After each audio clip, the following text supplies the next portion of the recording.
We will go ahead and get started. Again, my name is Veronica Parker and I'm with AEP TAP. Today's webinar is based on AEP Regional Data Training and MIS Reporting. We have Neil Kelly of the AEP office, Randy Tillery of WestEd, and Mark Dean of RP Group. As I just stated, the PowerPoint presentation is available for download, so please be sure to use that as a guide throughout the PowerPoint presentation.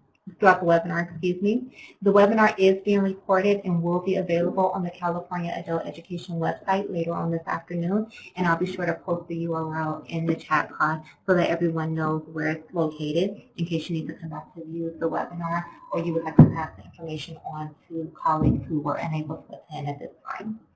If you experience any technical difficulties, please be sure to let us know via the chat pod. We are on hand to assist, myself and Holly. We will assist you via a private chat. So at the bottom of the chat pod, you will see a yellow highlighted tab with either my name, Veronica Parker, or Holly Clark's name. And that's our way of communicating with you offline to fix whatever technical difficulties you may be experiencing. A quick fix is always just to log off and come back in. That should remedy the situation. When you log in, you want to make sure that you press join versus listen only. That will provide audio sound to you. Now I will turn it over to Neil, who will get us started with today's webinar. Neil? Thanks, Veronica. Welcome, everyone. And I typed into the chat, but today's focus is going to be on the MIS reporting part of the Adult Ed Block Grant Adult Ed Program student data reporting. Last week we had Jay Wright from CASAS, and we focused more on Topz Pro reporting. So today we're going to focus more on MIS reporting. So I just want to say that up front. So people that might have been on last week, we won't be covering, we'll cover the same issues, but we have Randy Tillery from WestEd, and we have Mark Dean from RP Group to answer any technical questions you might have. And so we're really excited to have them on. So let's begin. Look at the agenda. So I'll cover the beginning of the year letter that went out last week. I'll talk high level about the MIS data collection changes, what that means to WIOA 2 grantees, and what that means to MIS reporting. I'll go over the new flags that were put in MIS earlier in the year, how we're reporting measurable skill gain using SA07, and how we report supportive services, and then talk about some training coming up. There's still 2 more data dives or data training that's left, one in San Diego at the middle of the month and one at North Orange at the end of the month. And then there's some other training going on that I'll talk about as well. And of course, we always have our archive webinars that you can access, and there'll be additional Topz Pro webinars and workshops throughout the state if you need to access those as well. Okay, so let's get right into it. So I think it was last week or at least a week and a half ago that the beginning of the year letter was released, and no surprises for your K-12 county offices, but a big surprise for the community college if you weren't aware of it. So K-12 county offices are required to use Topz Pro just like they were for last year, but the big change is the colleges are required to use their Chancellor's Office Management Information System to enter the demographics, barriers, and program outcomes. And so that's a big change, and we've been messaging this since probably the beginning of the year or late last year that this was coming. And so we'll be going over that today specifically. So another part of the letter talked about WIOA 2 grantees. And just to confirm, WIOA 2 grantees that are K-12 adult schools, community colleges, county offices of education will continue to report their student data and program outcomes in Topz Pro. And you'll continue to use the CASAS assessments as directed by the California Department of Education. So none of that has changed. The slight variation here is community college districts are still required to use the Chancellor's Office Management Information System to enter their AEP, demographics, barriers, outcomes.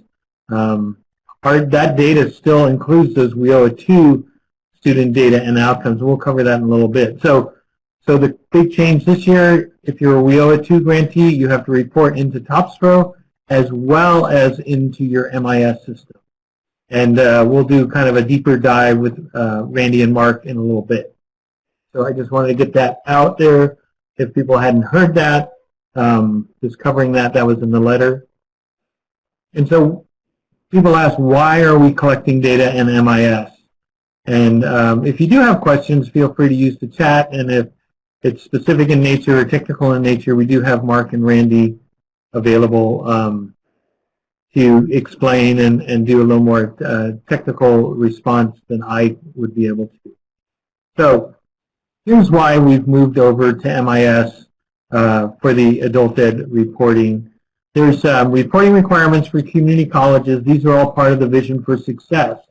And so we're using Launchboard. If you haven't attended the training that Randy's heading up, he's done about 10, I don't know, 8 or 9, maybe 10 by now, all around the state. Like I said, the only 2 areas he hasn't covered are San Diego and North Orange. And in that training, he goes over Launchboard.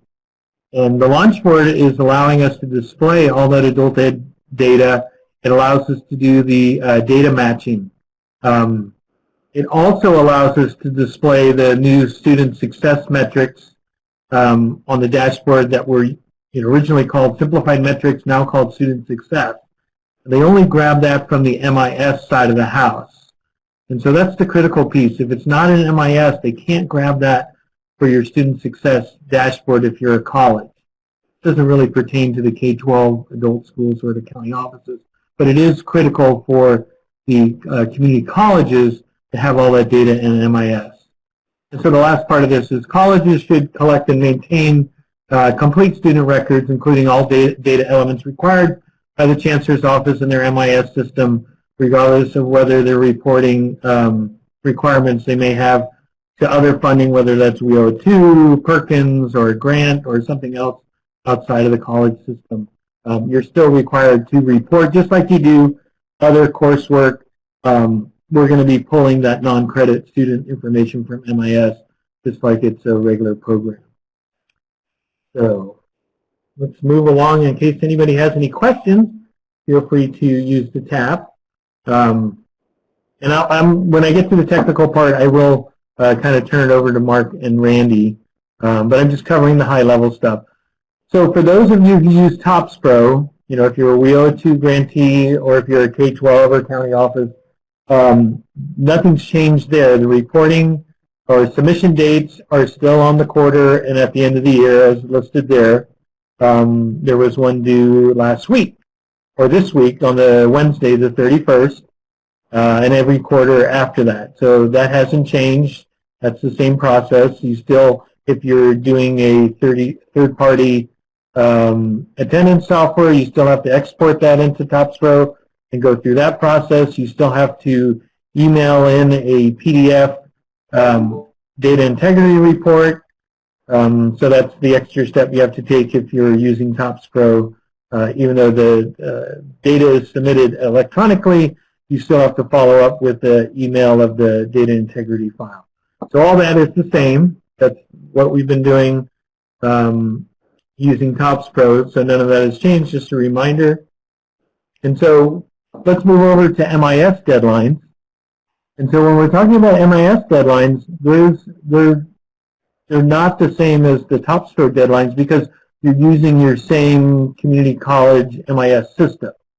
And so there are no separate reporting deadlines for data collected and entered into MIS. You will just, submit the college data like you do your normal or regular data uploads to the Chancellor's Office. And so there won't be this separate process. It'll be the same process that you always use.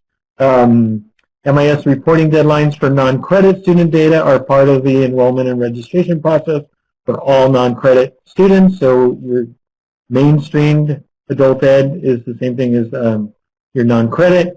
And then I think it varies from the colleges, but usually your MIS records are uploaded after the term date.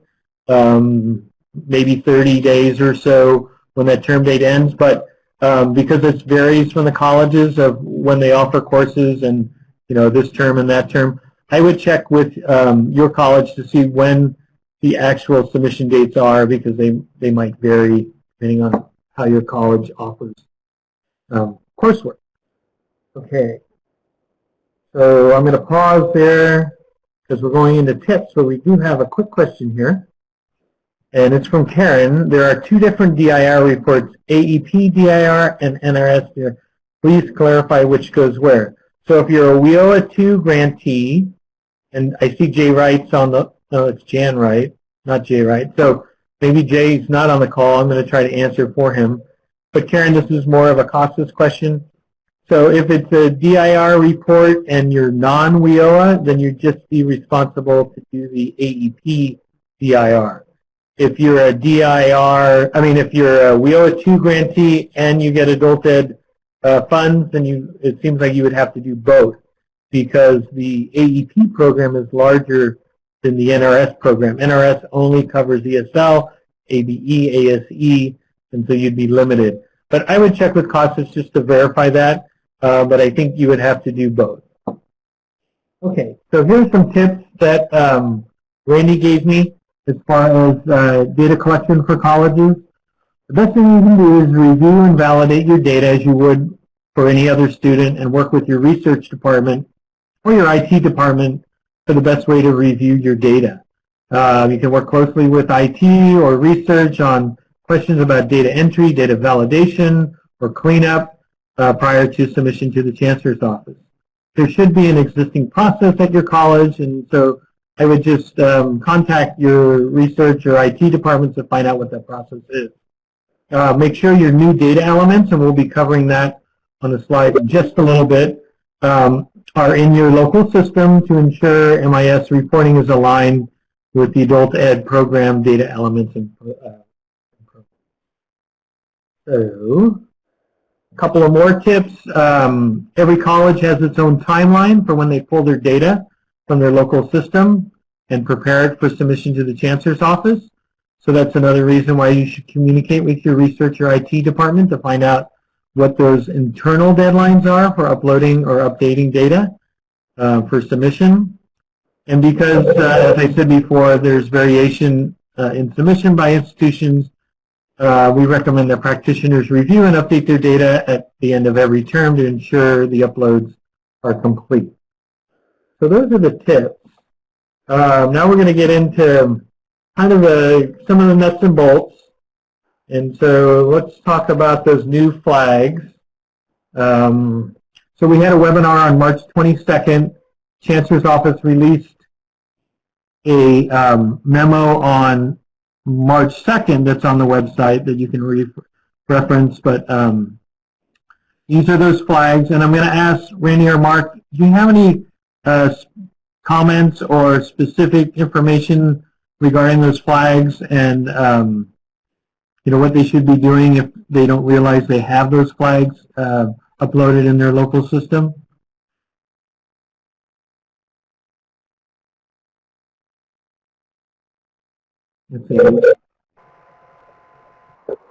I can answer it. Okay, thank you, Mark. So what I believe is possible for many of us is to report unknowns for these values unless you have already established a data collection process.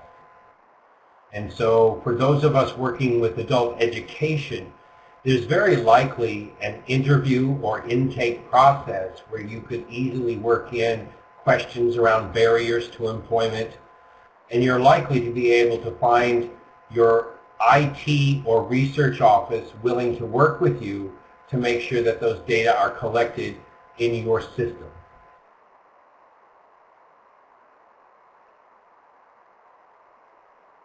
Yes, it does. Let's see if there's any questions on that.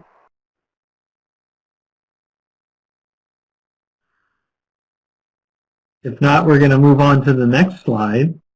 I see we have Rachel or Rochelle. Oh, one more time, please. So maybe you can repeat that again, Mark. I think people are writing it down. Sure. Oh my gosh, all right. So my advice to everyone is that currently many of these data elements became effective in summer 2018, and that was before we were prepared to have a data collection process. So it is expected that the field will be reporting unknowns or unknown values for many or most of these student records until a formal process has been established at your college. And I suggested that those of us working in adult education are probably in the best position to have an interview or onboarding process that could easily incorporate these new data elements like the barriers to employment.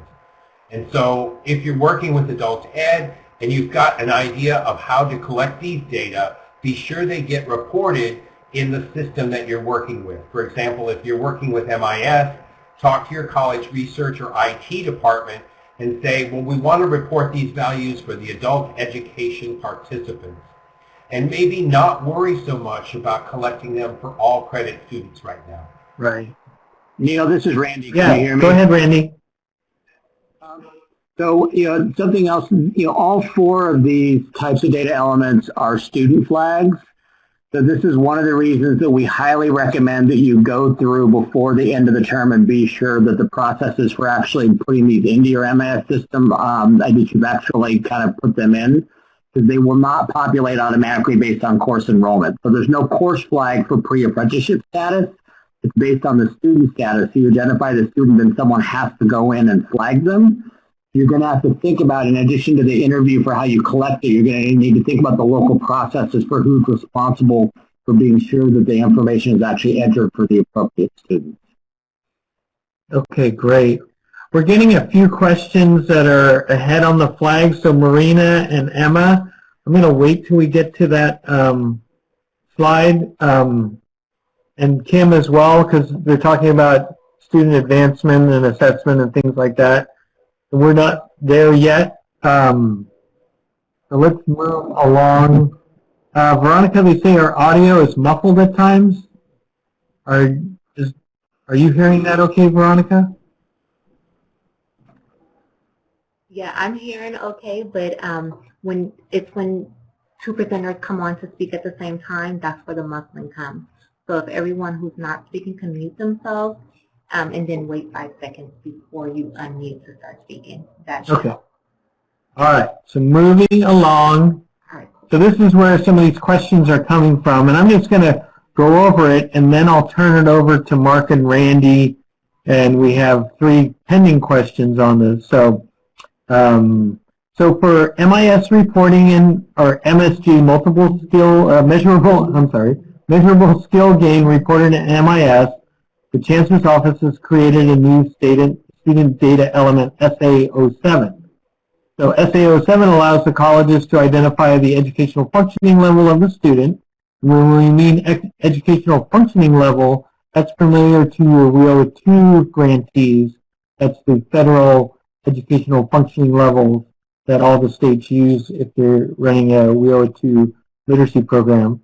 And so those levels of the students are based on a cut score for that instrument. And the test provider can be COSTAS, it can be PAVE, it can be BEST. There's a few federally approved assessment measures for measuring that. There's also another way you could do in course, I think it's course progression, and Randy can cover that in a little bit if it comes up.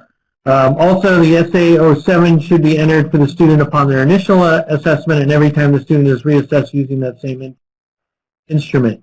And so I think there were questions about, do we update MIS every time we do an assessment, or is it only when the student achieves an educational functioning level? So we'll wait for Randy and Mark on that one. And then SA07 creates a new date stamp record every time it's updated for the student. AEP uses the updated records to identify when a student has assessed at a higher educational functioning level and captures that as a measurable skill gain in Launchboard and for reporting to the legislature. So I'm going to turn it over to Mark and Randy, and we'll start with, actually, if you want to clarify anything first, and then we'll go to the questions. So I'm not sure who wants to go first, but any clarifications on this slide or more information? Okay, Randy, you're up first.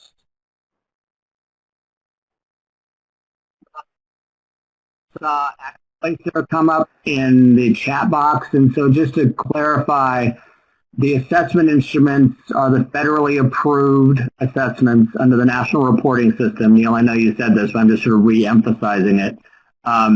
Those lists are available, and one of the things, Mark is working with a group of non-credit researchers, and they're recommending the appendix that lists those instruments is actually attached to the element itself, and so we're actually working on that just as an informational fix for people, but this in no way relates to your use of AccuPlacer or any other placement exam you may currently be using.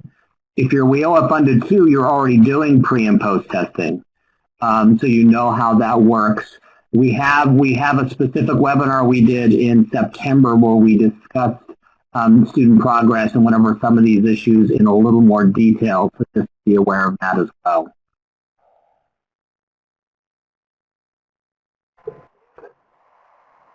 This is Mark. I agree with Harpreet. There is an issue with the logic check on SA01, which does not recognize the NRS assessment instruments at this time. I think Randy might be able to speak to that issue because he's been working directly with MIS on that. So related to that, we have asked that MIS remove the logic check with SA01. We ran that request through Academic Affairs just to be sure that they were aware of that, and so we are trying to get that resolved before the end of the term, or as quickly as we can, to be sure that you can update that record. If you are not using an NRS-approved assessment currently, and Neil alluded to this, there is another way that we capture student progress, and that is through course progression from students coded at successive CB21 levels. So if someone goes from D to C or C to B, we record that also as an EFL level. So there's no requirement that providers go out and actually invest in CASAS or TABE to do this.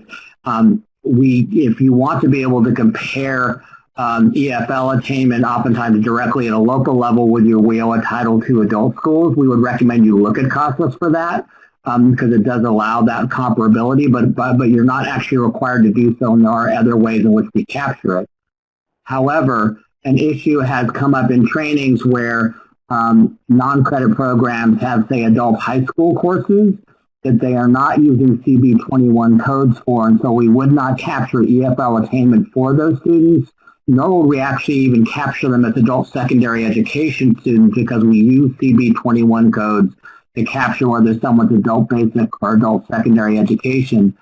So Mark and I in previous webinars have highly encouraged that you go through and rigorously look at the coding of your existing basic skills and ESL courses to be sure that they are coded accurately so that the other ways of capturing information about your students actually work.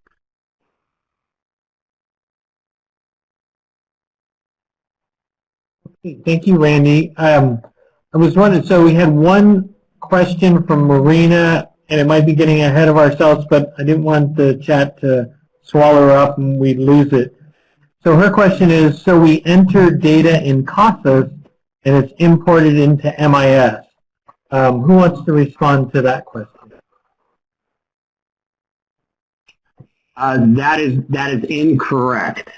So what we are saying is that if you are a community college operating a non-credit program, you should be collecting this information and entering it into MIS. There's no mechanism for exporting data from CASAS into MIS, and we provided no guidance to that effect, which is why you need to be sure that you're capturing all the relevant information about your students as they progress. Now, if you're WIOA Title II funded, what that does mean is in order to be sure your EFL attainment displays in MIS, you would need to capture your pre- and post-testing data and the students that have achieved that and enter that in MIS, but it's not exported. But that's the only case in which you may want to do that would be EFLs only. And we have no specific protocol, although we do have the element itself, SA07, is aligned to the NRS level. So you should be able to look at the levels of your students and enter that.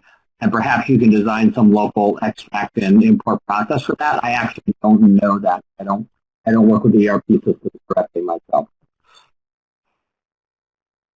Okay, and then another question I received offline was, so when we're assessing students that are going to go in the college MIS system, do we update SA07 every time we assess, or only when they get an educational functioning level gain? So when do you report that in MIS, the assessment, or is it just when they achieve a measurable skill gain via moving up a level? For the launch board, we only capture it when the level changes. So I would say it's at the discretion of the provider of the college. If they want to update it every time to have an accurate record of how many times they've assessed that student, that could be good information locally for colleges to have to say, you know, we're assessing these students on regular intervals and we have some who actually aren't progressing while others are, to look at what's going on there. But for data collection purposes, we only capture the information for the launch board when the EFL level changes. Randy, if I could add to that, please. Yeah. I think there may be some misunderstanding about uploading data to their internal data collection system, like each time an assessment is taken, versus how often the college would upload data to MIS versus how often the launch board receives that data and displays it. So I'd like to make sure that the audience understands, one, every assessment that they give a student should be recorded with the date and the results. And that recorded should be in the college's ERP system so that when the college is ready to submit that data, for example, 30 days after the term, all of the assessments for that student get submitted at that time up to the state. And then in another step, the state uploads data to the launch board on another schedule. So I just want the audience to understand that part as well. And I should add to that, thank you, Mark. I should add to that it is important, I think, you should try and update that data every term and not try to go back and catch up later on. One of the reasons for this is because we are now receiving data from CASAS at Ed Results for the launch board on a quarterly basis.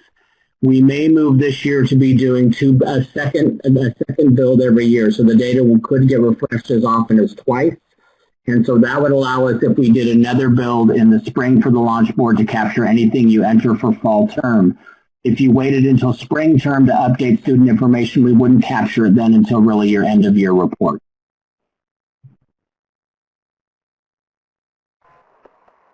And just take a second to look at Marina's last question, because I think she's trying to find an elegant compromise. Marina is asking, at a community college that has both CASAS and MIS, could they submit the testing data only through CASAS and then everything else, like the student demographics and employment barriers, through the MIS? Randy, or perhaps Neil? So I'll take that. So here's the challenge. If you're WIOA Title II, we do look at both MIS and CASAS to capture education functioning level achievement. However, for the student success metrics, previously known as the simplified student metrics, we only use the MIS data to capture that information. And I'm not part of that decision-making process related to that, so don't ask me why that is. So it's important that the data show up in both places. So we are strongly requesting or encouraging, and really it would just be up to you, because you would be showing and you would be showing EFL gains in the adult education tab, but not in the student success tab. And we worked very hard with the Chancellor's Office to be sure that adult education outcomes were captured in both tabs for the colleges to pay attention to. And so for those of you with non-credit programs who are really struggling to have those programs be more prominently paid attention to within your colleges, I would strongly recommend you to ensure that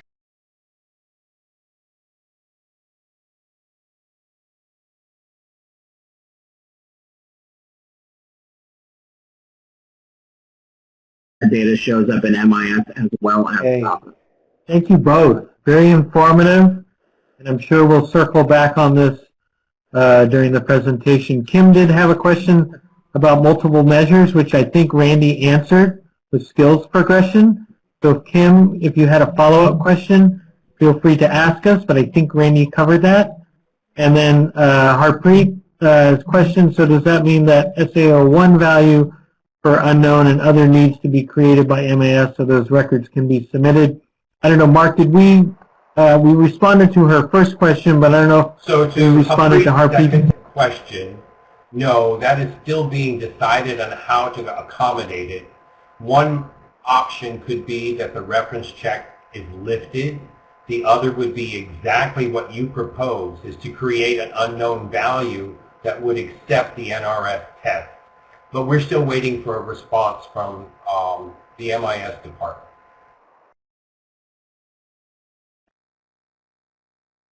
Okay, thank you. And then Kim follows up with a follow-up to Marina's question. If we use CASAS, then we do need to update it manually in MIS if we intend to use CASAS for EFL. And I think that's what Randy and Mark were saying, and Randy was specifying that we would like you to do that because it wouldn't show up in the student success metrics because it's only taking it from MIS. If you didn't report that EFL in MIS, we wouldn't be able to show it on the student success tables or metric dashboard. Randy, anything to offer, or are we good on that?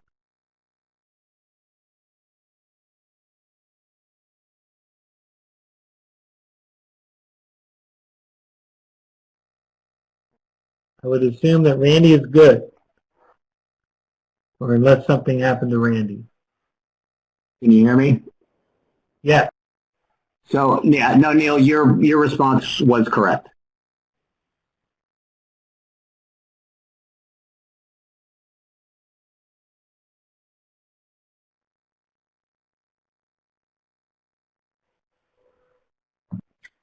Great. I got one right.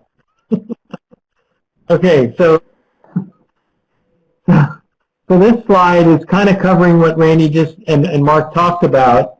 So the SAO7, the logic check with the SAO1, we're trying to fix that. It's an issue that we've identified, and so we're waiting for that to get fixed, and that should help us put that information in SAO7.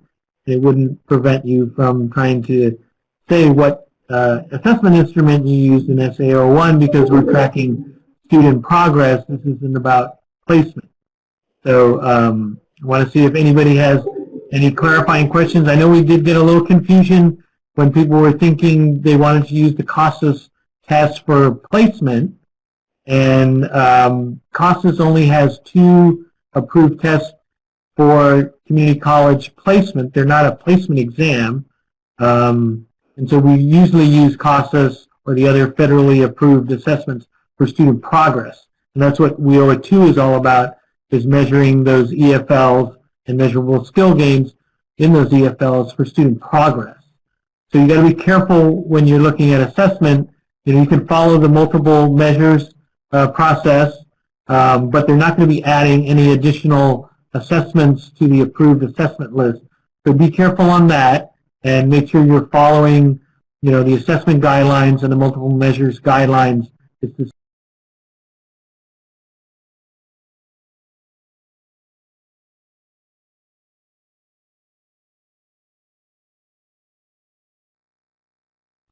Neil.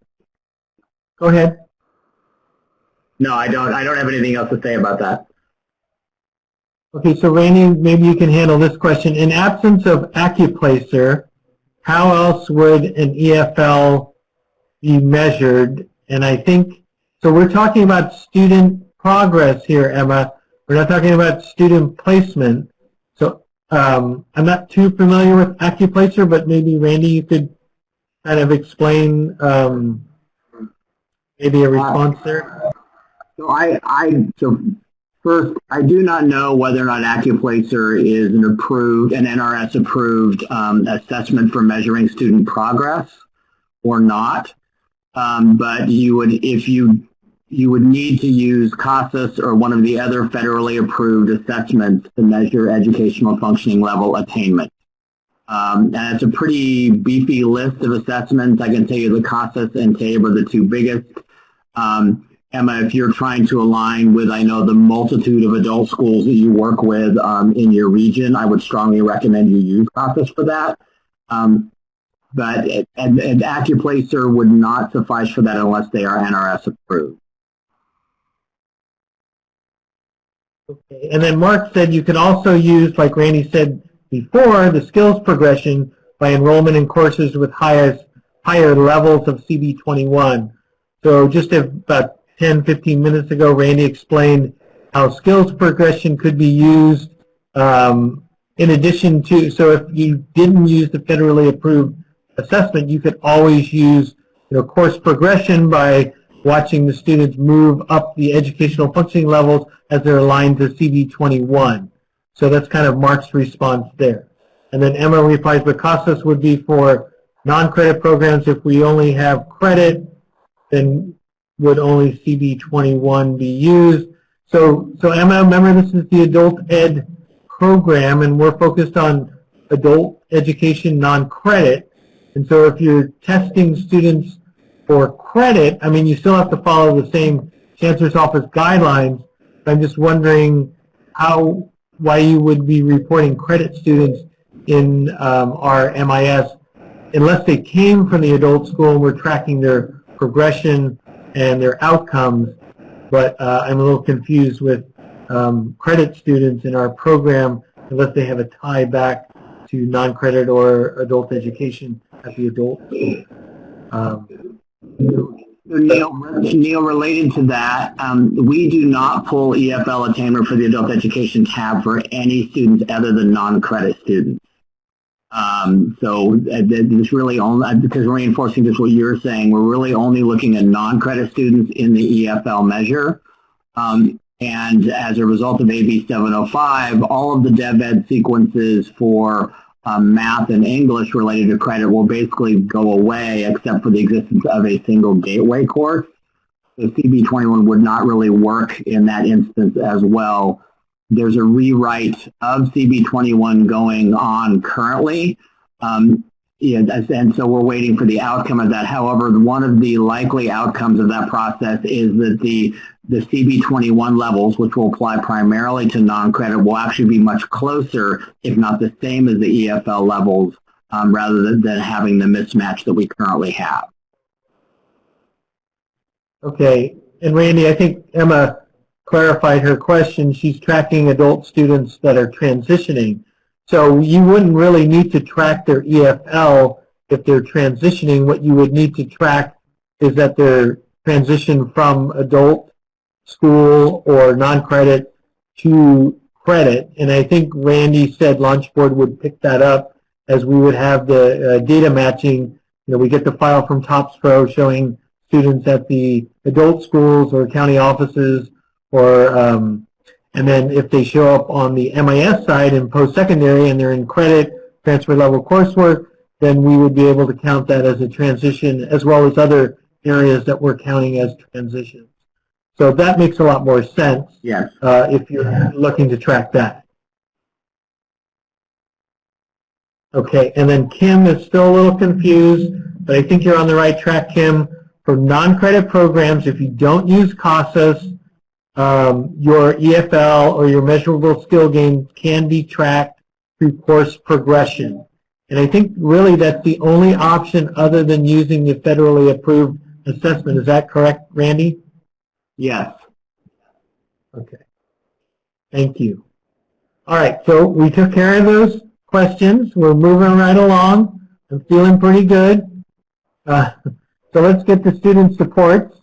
So this is interesting, and when Mark brought this to our attention, I thought this was an ingenious way of tracking those student supports because people were confused about this. So let's go through the slide, and then if you have any questions, we do have Randy and Mark available to kind of walk you through the process.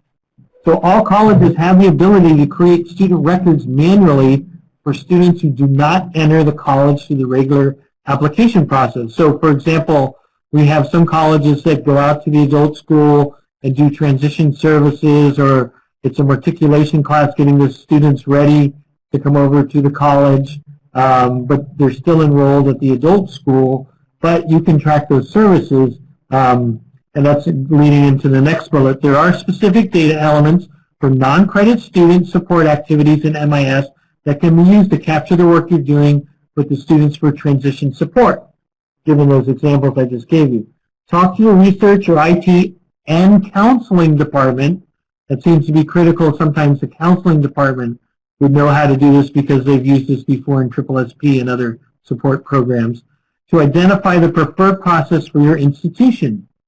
The AEP Data and Accountability Committee is also looking at a process of developing recommendations to highlight support service activities that are important for colleges and adult schools to track and record in Topz Pro and MIS. So that's an ongoing process. But you do have the ability in MIS, even if the student's not enrolled, to track those services that you're offering, if they're offered out off campus or at the adult school or at the work job center, AJCC, or CBO, whatever. So let's see if anybody has any questions about that process, or if anybody's talked to their IT or their counseling department and tried to figure out how they would do this, and if you had any questions. And I'll also allow Mark and Randy to add any additional information if they want to. I'm going to mute myself for a few.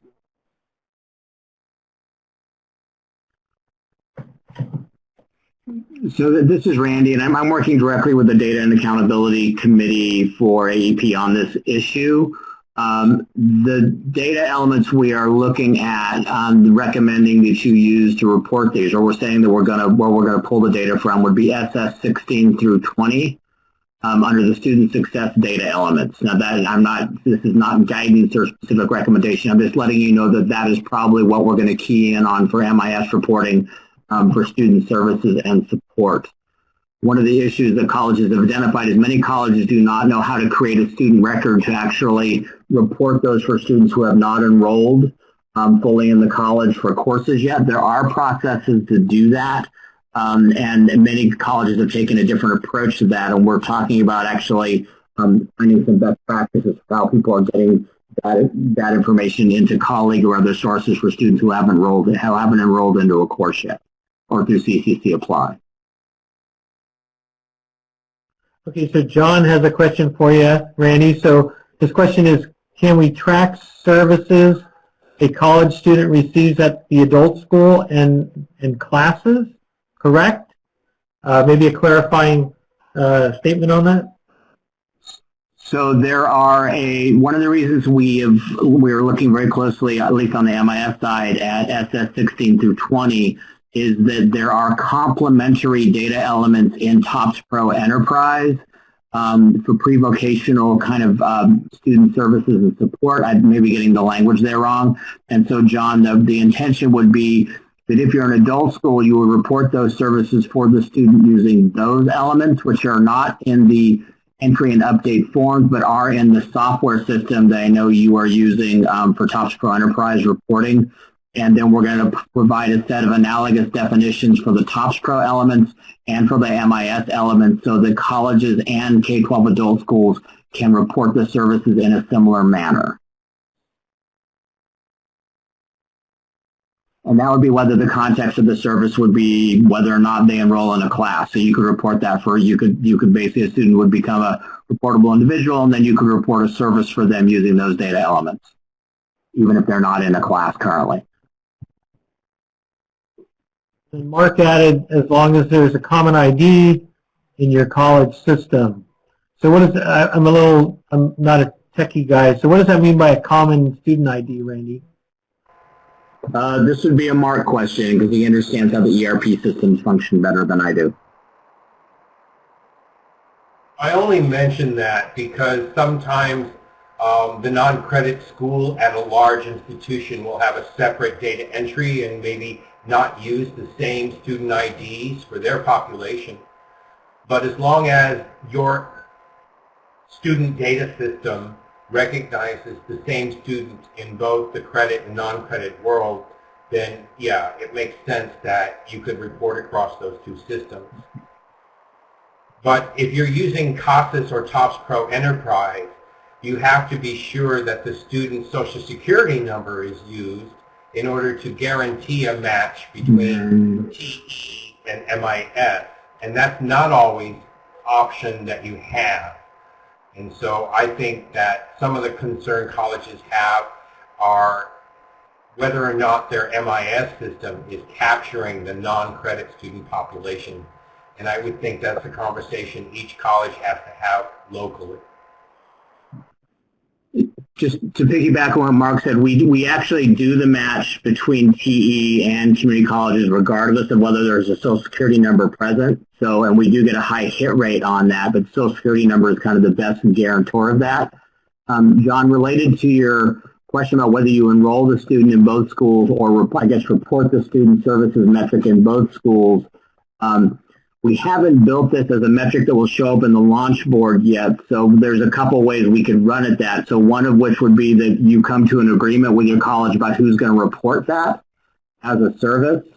And I guess if the student shows up with the same service in both systems, then we do have ways to deduplicate that, be sure it doesn't get counted more than once for your consortium. We have to look at that instance and have a little more discussion about that. And John, I know you're on the committee, so we can discuss this a little bit within the context of the committee as well.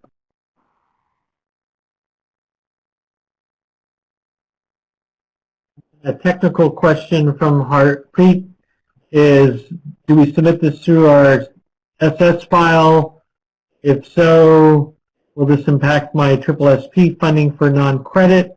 I thought there was a change in the SSSP reporting since they combined them, but I'm not an expert on that area. Does anybody have any new information on that?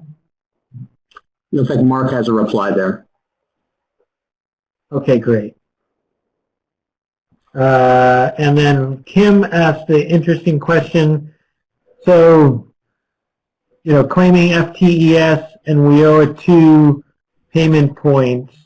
So we're pretty much talking about services. I don't know, I think we'd have to explore it a little more if we talked about classroom enrollment, where you'd be generating hours of instruction. And so I don't know, Kim, it looked like we'd have to explore that to see if that would become an issue based on the data that we're collecting.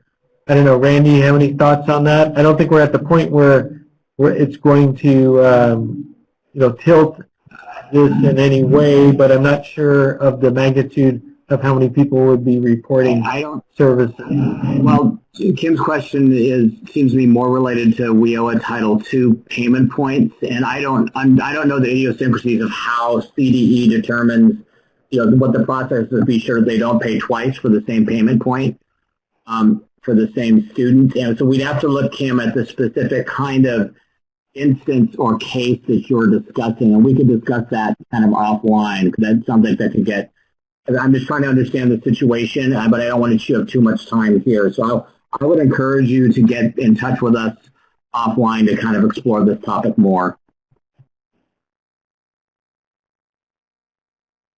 Okay, thanks, Randy. And we just have a couple of more slides, and we're definitely 40 minutes short, but we're having so much fun.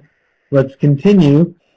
So I don't want to say show of hands, but I think most of you have attended the data tools training. there's only, like I said, 2 left, San Diego and North Orange. So you can still go online and register for those.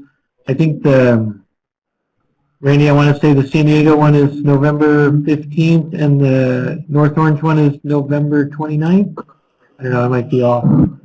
But so those are still scheduled. Those are covers the tools related to 3-year planning. Randy and company goes over a community need and customer segmentation data tools, labor market information, supply and demand tools, covers the launch board, and then the trainings and teams, helps practitioners understand how to use community, economic, and student data to inform the planning.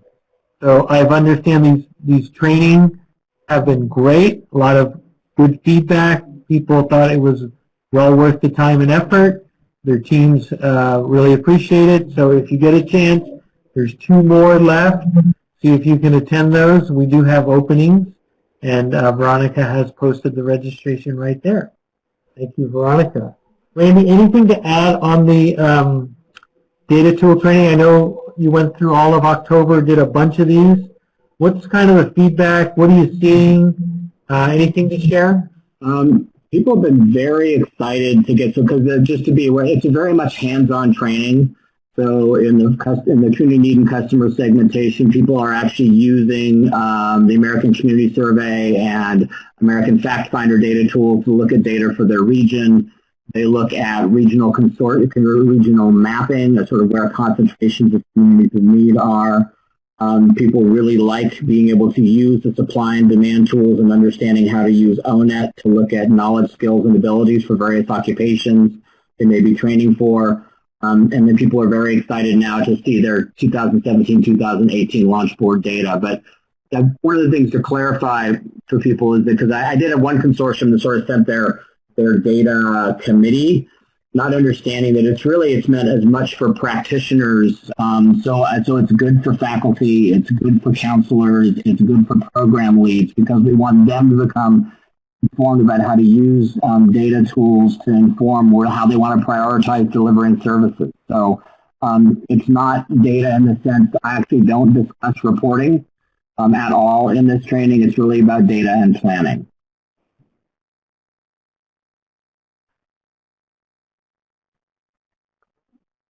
Great. And I just wanted to reference there is some other data-related training, not specific to MIS reporting, but more towards the bigger picture of Vision for Success. So coming out in mid-February to the end of March, there's going to be 10 regional workshops related to what's called Connecting the Dots, using data to improve outcomes for Vision for Success, student-centered funding formula, and student success metrics. And so we did talk today about student success metrics and how important that is to grab that data from MIS. And so that's kind of why we are instructing you to report those measurable skill gains manually in MIS using SA07, because they will show up in that student success metrics. And when they do these regional workshops, they are going to be covering this as it relates to funding formula and Vision for Success. So somehow adult education, we got put onto the student success metrics launch, and so it's going to be important for our data to be pretty good, because we'll be one of the few programs that will be showcased as part of that launch. So that's what Randy's referring to when he says, you know, we want to show that data as, in addition to launch board, when we get that from CASAS, we also want to grab that data from MIS for student success metrics, because that's the only place we'll be grabbing that data. It'll be important. And including in this workshop, similar to Randy's, teams are invited to attend. There'll be CIOs, budget officers, chief student service officers, deans, faculty, counselors, researchers, accounting staff, IT staff, and public information officers. I think we have one more. Yeah, so here's a little more purpose and workshop agenda.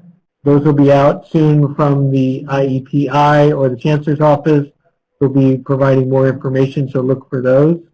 I think that's my last slide. So Randy or Mark if you have additional comments, or if anybody has questions that we want to circle back on or go over something that we covered. We still have a little time here, so feel free to type in a question. It's not all the time that we were able to get Mark and Randy and being able to answer your questions like this. So take advantage of it. If you do have a pending question or a little confused on something or want to reiterate something, go ahead. And then Randy and Mark, I'm going to mute myself if you have some final comments. Well, just that people should feel free to reach out to Mark and I about questions or concerns or kind of unusual situations that are showing up in terms of the data processes that we're working on. We are more than willing to look at those issues. Also, SCOE-TAP refers things to us all the time. So if you ask your questions through SCOE-TAP, Veronica is very good about getting that over to us as well.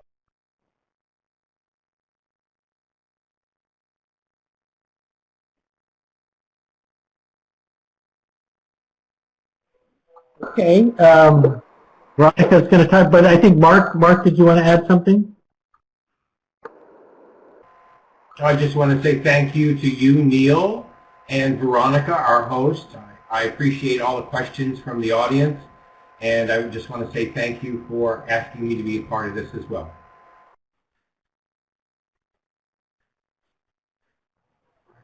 Okay, great. So I don't see any questions, so I think hopefully everyone's comfortable. This is kind of like our, I want to say our third or fourth MIS-specific webinar. We did have a couple in, I think, late August, early September, and now we're circling back in late October, early November. And then we had one back in March on the flags. So hopefully we've given you enough of an opportunity to kind of understand this, to realize some of the issues we're working through, understand the complexity, and kind of the overall vision and what we use this data for, where it will show up. And of course, you have resources like Randy Tillery and Mark Bream to answer your questions. And so hopefully we've provided a nice safety net, and feel free to contact TAP if you do have additional questions after today. And we look forward to seeing you possibly in San Diego or in Anaheim for this month's data training that Randy will be heading up. And we look forward to seeing you at other venues as well. So have a great day, and I'll turn it over to, also I want to thank Randy and Mark for participating today, and Veronica for behind the scenes, and I think it was Holly was also behind the scenes. So I'll turn it over to Veronica, and you guys have a great weekend. All right, thank you, Neil, and thank you, Randy and Mark, for today's webinar, and thank you all for joining us today. Next week, Nicole and Neil will be on Wednesday, November the 7th, and they'll be going over the budget bill requirement for reporting 17 to 18 program hours. That webinar will begin at 1:30 p.m., so please be sure to tune into that webinar. And then on Friday, we'll have an overview of the final 3-year plan guidance, template, and some tools that will be useful as you are going through the 3-year planning process. I will close the webinar at this time, and when I do, the evaluation will appear. So please be sure to fill out the evaluation and let us know what you all thought about today's webinar and if you have additional technical assistance questions. Thank you all very much and have a great day.